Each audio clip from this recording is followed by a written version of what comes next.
welcome back to my channel. Today I'm going to show you a beef and broccoli recipe in a pressure cooker. I'm super excited to be showing you guys this. So let's go ahead and get started with the ingredients. You can hear my rice cooker in the background bubbling, so that's what that noise is. So the biggest ingredient is going to be this chuck pot roast. This is a 2.64 pound.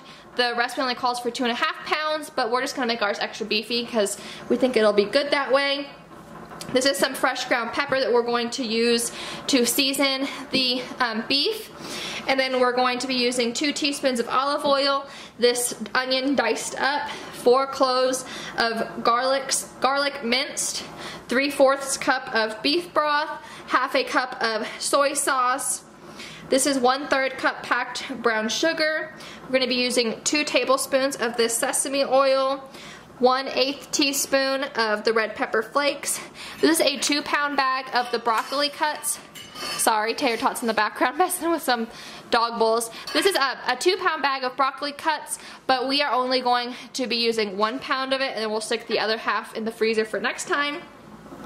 And then this is 3 tablespoons of water, and we'll be using 3 tablespoons. And then we'll be using 3 tablespoons of the cornstarch. So let's go ahead and get started on this recipe. So you can see Sean back there getting started on slicing the meat up, which we will show you in just a minute. I wanted to show you the pressure cooker I'm going to be using. Full disclosure to you guys, this was sent to me for free from the company. I believe it's pronounced Kasori. And these are on Amazon, and I think they might even be on Prime. They're like the Amazon choice, which I always feel like means that it's a really good product.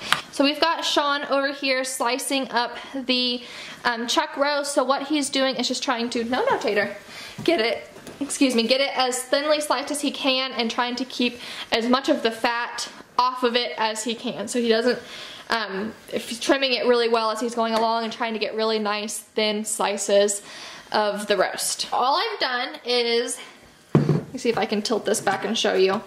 I hit saute right here, oh, down here, saute / brown, and then I hit on. So now it's kind of warming up, and I'm going to add the 2 teaspoons of olive oil, and I'm just going to estimate about 2 teaspoons worth.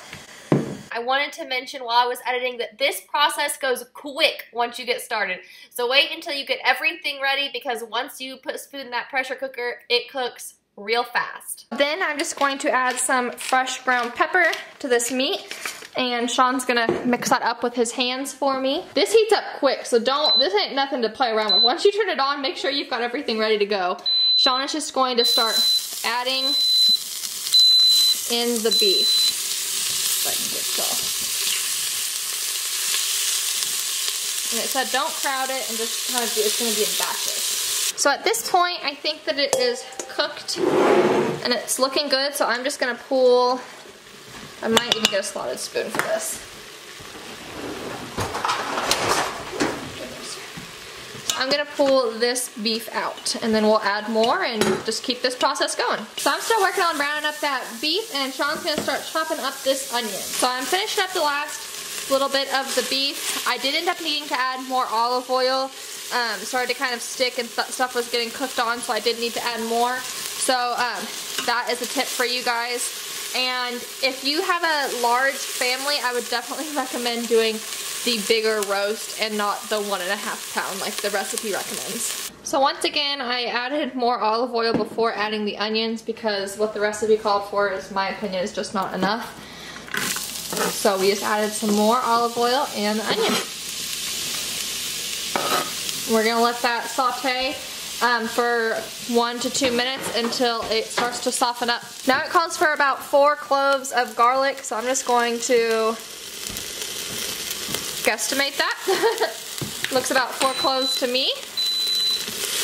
And mix this up. Sorry about that. I wasn't able to show me adding a few things. I had to hurry and get it in there before the garlic was burning up.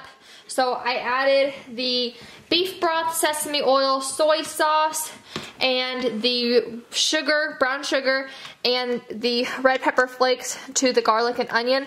My tip for you for this pressure cooker, I'm guessing pressure cooker in general, is to have everything ready. Don't think that it's like you can on the stove where you can just kind of get things ready as you go.